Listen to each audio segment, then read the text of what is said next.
Welcome to Viral Reupload, your go-to channel for viral stories and trending topics. If you love staying, make sure to subscribe and hit the bell icon to never miss out. Let's dive in. Jaycee Chan's only son hasn't had the easiest life. Between an unsuccessful film career and the time he spent in prison, Jaycee Chan has been unable to live up to the high standards set by his father, and it all began with Jaycee's luxury upbringing after his birth in 1982. At this point in time, Jaycee Chan was permanently busy with acting, and would therefore spend only 2 weeks per year with his son, which was quite contained in the household as they were too famous to go outside. His father's busy schedule meant that Jaycee was raised almost entirely by his mother, who began to spoil him with luxuries afforded by Jaycee Chan's fame and fortune. Jaycee wrote in his memoir, "When he was little, Jaycee never had to worry about having enough food, how to pay his school fees, or if he needed to be driven anywhere. I would arrange it all. I regretted that later. No one should have such a good life from their birth." Jaycee Chan clearly believed this, as his upbringing was almost the opposite. Brought up in dirt poor conditions by refugee parents who couldn't even afford to pay for his birth, Jaycee Chan was forced to develop discipline, as well as an appreciation for scarcity. In addition to this, Jaycee Chan's youth consisted of drama training all day long, from 5 a.m. to 11 p.m. with breaks for lunch and dinner. When he misbehaved, he was beaten with canes. When he fell ill, he was told to suck it up, which Jaycee Chan has since highlighted as beneficial in comparison to his son's upbringing. I really thank you, my teacher, that tortured me, becoming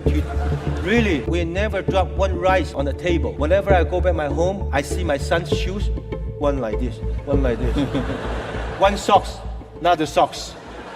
No discipline. Jaycee's cushy childhood led Jaycee Chan to write in his book, "When he was a teenager, I definitely didn't think Jaycee was pushing himself hard enough. I'd work all day, go jogging at night, then get back and say that he'd go into bed, even though it was only 9-something. I'd grumble, he's asleep already. I'd storm out in a bad mood and go jogging again, thinking when I was his age, I wished he could follow me around all day to say how much I did. Sometimes I'll have 8 meetings in a row right up until midnight. Then I'll go home, do some exercise and read scripts." Jaycee's clear lack of drive and ambition in comparison to his father led Jaycee to drop out of college at the end of his first year, stating, "I wanted to be a musician. All you can see in Virginia is sheep," although other sources state that he was expelled from the school as a result of excessive drinking, unclean living conditions, and 2 semesters worth of unwarranted absences. Jaycee's desire to become a musician was against the will of Jaycee, who had not wished to see their son in show business. He wanted Jaycee to be a lawyer, an engineer, or a doctor, as Jaycee's mother had, quote, already lost her husband to this profession. Despite the wishes of his parents, Jaycee moved from Los Angeles to Hong Kong in 2004, where he planned on cultivating his own successful story in music, stating, "It is my hope to become famous based on my own abilities, rather than rely on my image." Jaycee was so confident in moving to China that he gave up his American nationality in exchange for Chinese nationality. However, it's possible that this choice came into question after he'd released his first album.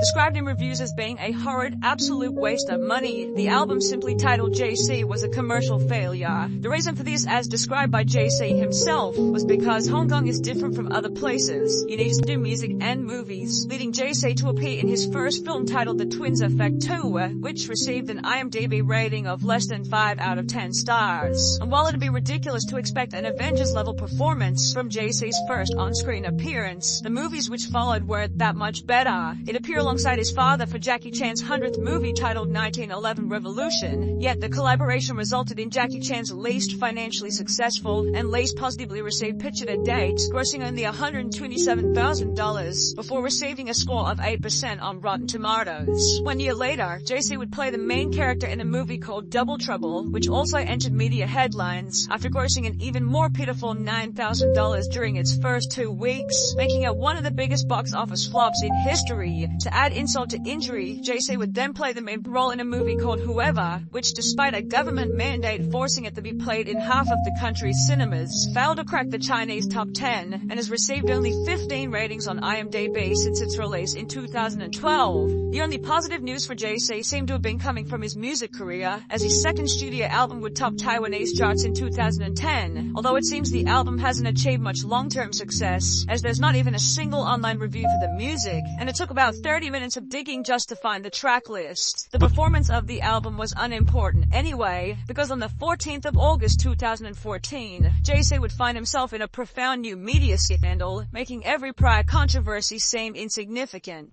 Police would upload footage of Jaycee Chan being arrested at his parents' $10 million luxury Beijing apartment, during which he'd admit to having approximately 100 grams of weed in his cupboard. This was extra bad for the Chan family's reputation, as Jackie Chan had been China's official anti-drug ambassador since 2009. For this reason, Jackie Chan would take to social media to apologize, writing, "For my son Jaycee to get into such trouble, I'm very angry and astonished. As a public figure, I'm ashamed. As a father, I'm heartbroken. I can't begin to describe his mother's pain. I failed to be a good father and I deserve the blame. I will take the responsibility and apologize to the public on behalf of Jaycee." In the process, Jackie practically disowned his son, stating that he hadn't and didn't plan on using any of his connections to lessen Jaycee's sentence. "I've not visited him even till now. I did not even use any connections to call anyone. If Jaycee only went in jail for 1 week or 10 days, how would the public look at us? We are public figures and all the more we have to abide by the laws," which was accompanied by Jackie Chan somewhat hilariously telling Jaycee's lawyer to slap him twice for me. While Jackie Chan wanted absolutely nothing to do with Jaycee, the Chinese government took the opposite approach, making a public anti-drug example out of Jaycee by televising the trial, which would happen approximately 4 months after his arrest. Jaycee was sentenced to 6 months in prison and was ordered to pay a $320 fine for possession as well as the crime of sheltering others to take drugs. Jaycee took this sentence humbly, stating, "I've broken the law and should be punished. When I return to society, I will not repeat this, because I have let my family and friends down yet again." Although this wasn't enough to satisfy his parents, who didn't even attend the trial. Whilst in prison, Jaycee would send letters to his mother in which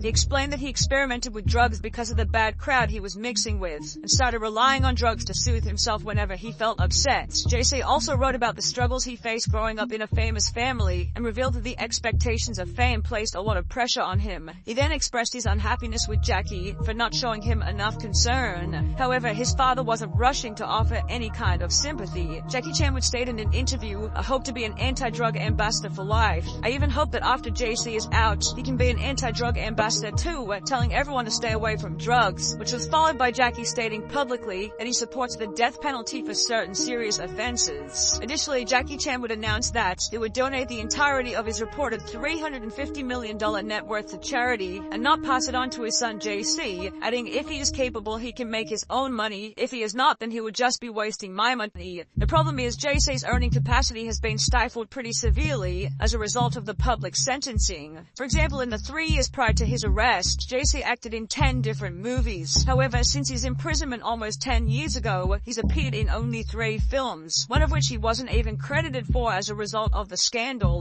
Jaycee also lost endorsements from Adidas, Nivea, Yishion, Johnson & Johnson contact lenses, Stride Gum, KFC, and Chevrolet, with this rock bottom causing him to return to America, even though he was no longer a citizen there. The father and son still share a residence in Hong Kong, though they don't spend much time together. As an actor, a businessman, and his city's unofficial goodwill ambassador at large, Jackie Chan has a busy schedule. The two seem to have reconciled since Jaycee moved back to the USA, yet Jaycee continues to differ himself, stating, "I don't want to always follow my dad's footsteps. I want to be different," adding that he's tired of being a person in his father's shadow. Since moving back to the US, Jaycee has made efforts to turn his life around, directing his first film in 2021 titled Goodnight Beijing, and according to IMDb, he has another 2 movies on the way.